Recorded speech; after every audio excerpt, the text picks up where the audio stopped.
Pertama, kita negara demokrasi ya. Jadi setiap warga negara berhak untuk menyampaikan pendapat, saran, dan masukan tentunya dalam koridor aturan yang berlaku. Jadi saya kira kalau bicara mengenai unjuk rasa, demo, dan yang lain-lain itu sesuatu yang menjadi bagian dari negara demokrasi dan sudah ya sering terjadi gitu. Jadi saya kira tidak ada sesuatu yang khusus atau spesial. Bang, terkait pemblokiran rekening, ini kan dampaknya negatif ini. Apakah ada evaluasi terhadap langkah dari PMJ untuk Polda Metro Jaya? Nanti tolong ditanyakan untuk lebih detailnya ya. Kalau memang permintaan itu berasal dari Polda Metro Jaya, nanti tolong ditanyakan pada Polda Metro Jaya apakah sudah sesuai dengan regulasi yang ada, dan kalau misalnya ada sesuatu yang tidak tepat tentu saya yakin pasti akan dikoreksi masa yang akan datang. Pak, terkait dengan kebakaran yang di Lombok yang di Sade ini Pak, sudah ada arahan mungkin sih pada di pemerintah? Lombok? Iya. Oh, kalau Lombok, mohon maaf saya belum mendapatkan informasinya, jadi minta maaf belum bisa memberikan pendapat dulu. Yang desa adat itu Pak, dulu. Desa adat Sade? Oh, desa adat Sade. Iya. Ini saya kira ditanyakan kepada pihak yang berwenang ya, pada otoritas, karena tentunya membutuhkan verifikasi data di lapangan. Mungkin proses masih berlangsung karena perlu banyak yang dicek data-data di lapangan. Tapi kira-kira akan ada bantuan untuk rekonstruksi lagi nggak Pak? Nanti saya cek dulu kepada pemerintah daerah maupun kepada pemerintah pusat. Oke? Pak, soal desil Pak, itu kan ada banyak keluhan ya Pak ya, desilnya berubah secara drastis gitu Pak. Ada bahkan yang sampai untuk kuliah kesulitan membayar UKT gitu. Nah itu gimana ya, kalau tentunya keluhan-keluhan yang terjadi, masalah-masalah yang terjadi menjadi masukan bagi pemerintah untuk bisa dikoreksi. Presiden Prabowo sendiri kemarin waktu pidato tanggal 14 ya di DPR juga menyebut mengenai rebasing.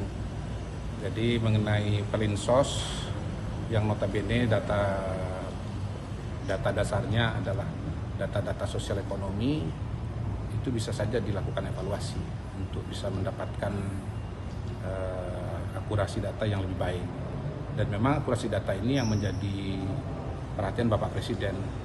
Salah satu dari sebab diadakannya digitalisasi perlindungan sosial, selain untuk memudahkan masyarakat untuk bisa menerima bantuan sosial, itu juga untuk bisa menyelesaikan masalah ketidakakuratan dalam penerima. Kan ada dua jenis error tuh kalau kita bicara data sosial. Pertama itu exclusion error, yang kedua inclusion error.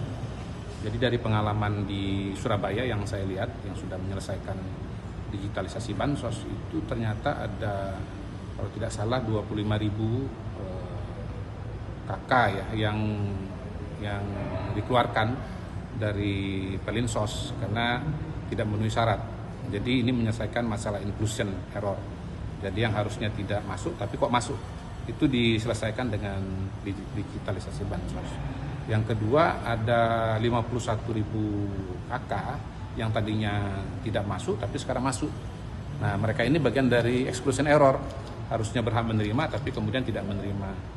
Nah digitalisasi bansos ini kan dia ngecek data itu ke beberapa kementerian dan lembaga sekaligus. Kalau saya tidak salah rencananya sampai ke 8 lembaga. Tapi yang di Surabaya itu karena masih percobaan, kalau tidak salah itu 3 ya. Ada PLN, ada kepolisian, jadi ada data mengenai kelistrikan, data mengenai kendaraan, dan satu lagi kalau tidak salah data dari ATR BPN berkaitan dengan tanah. Jadi nanti sistem yang bekerja gitu. Sistem itu yang akan menetapkan dengan data yang ada yang di cross check tadi antar lembaga, sebetulnya yang bersangkutan ini ya itu berhak menerima atau tidak gitu. Jadi intinya sudah ada koreksi-koreksi yang kita lihat dari pengalaman di Surabaya dan itu sangat baik. Nah, apakah kemudian kriteria-kriterianya nanti akan diubah, diperbaiki? Saya yakin pasti semua ini akan terus diperbaiki oleh pemerintah. Nanti kami sendiri juga akan diskusi lagi dengan teman-teman di BPS, sekaligus juga diskusi dengan Dewan Ekonomi Nasional. Intinya sistem perlindungan sosial kita ini harus terus kita sempurnakan baik menggunakan teknologi maupun dari segi kriteria. Begitu teman-teman. Ya, Satu saya lagi udah nih. ditunggu. Terima kasih. Budi Ari Bang, Heeh. yang viral kemarin Bang. Ya mungkin ada imbauan Pak. Ya, kalau yang itu kan wilayahnya sosial politik ya, teman-teman di partai aja yang komentar. Tanggapan Bang dari saya. Makasih ya Pak. Prabowo mengetahui RU. bahwa masyarakat Iya. menuntut agar itu segera di. Oke. Kalau undang-undang perampasan aset itu aspirasi presiden sangat sejalan dengan aspirasi masyarakat. Setidaknya ya saya catat 2 kali presiden sudah mengeluarkan pernyataan. Pertama, pernyataan yang langsung itu tanggal 1 Mei tahun 2025 pada Hari Buruh. Ya, beliau mengatakan undang-undang perampasan aset segera dilaksanakan. Yang kedua, tanggal 1 September 2025 dalam pertemuan dengan tokoh-tokoh agama. Pak Yahya sebagai ketua PBNU waktu itu menceritakan sikap presiden terhadap dan dukungan presiden kepada undang-undang perampasan aset. Dari Pak Menteri Hukum sendiri juga sudah menyatakan bahwa ada instruksi tegas dari presiden agar ini segera diproses. Tapi kita semua kawan-kawan harus tahu dan menyadari bahwa ini statusnya undang-undang sebagai inisiatif DPR. Jadi bolanya sekarang ada di DPR. Dan saya membaca juga Ibu Sari Yuliati sebagai Wakil Ketua DPR mengatakan ada tenggat pada bulan Desember tahun ini harus selesai. Jadi kita tunggu perkembangannya karena nanti kan pasti ada pembicaraan dengan pemerintah yang akan membuat daftar inventaris masalah dan seterusnya.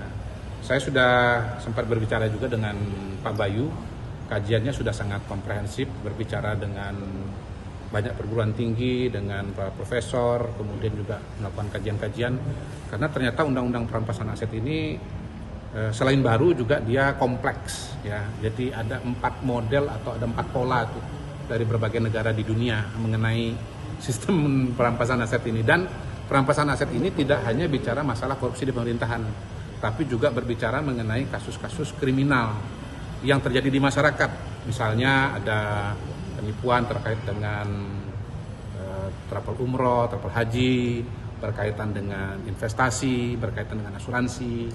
Jadi ini sebetulnya nanti akan sangat bermanfaat untuk menyelesaikan masalah-masalah yang dialami oleh masyarakat, bukan hanya yang ada di pemerintahan.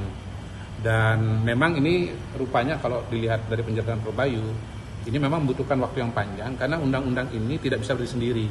Dia bagian dari fundament yang lebih makro, yaitu revisi KUHP dan KUHAP begitu. Nah, KUHP dan KUHAP kita tahu ini PR puluhan tahun ya, dari zaman Belanda, zaman penjajahan sampai sekarang baru revisi. Jadi sekarang udah punya fundament, udah punya fondasi yang bagus lah untuk bisa menyiapkan undang-undang perampasan aset. Tapi ongoing di DPR dan instruksi dari Presiden sangat jelas dan sejalan dengan aspirasi masyarakat. Demikian teman-teman.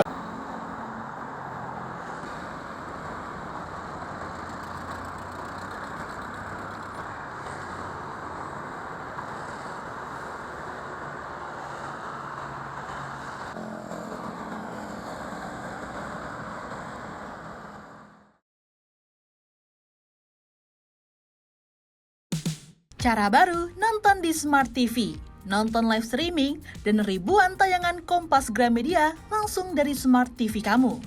Cara installnya, buka Google Play Store di Smart TV kamu. Cari Kompas TV melalui pencarian. Pilih aplikasi, lalu install. Selesai, kamu bisa menonton video pilihan editorial Kompas TV. Download Kompas TV apps di TV kamu sekarang juga.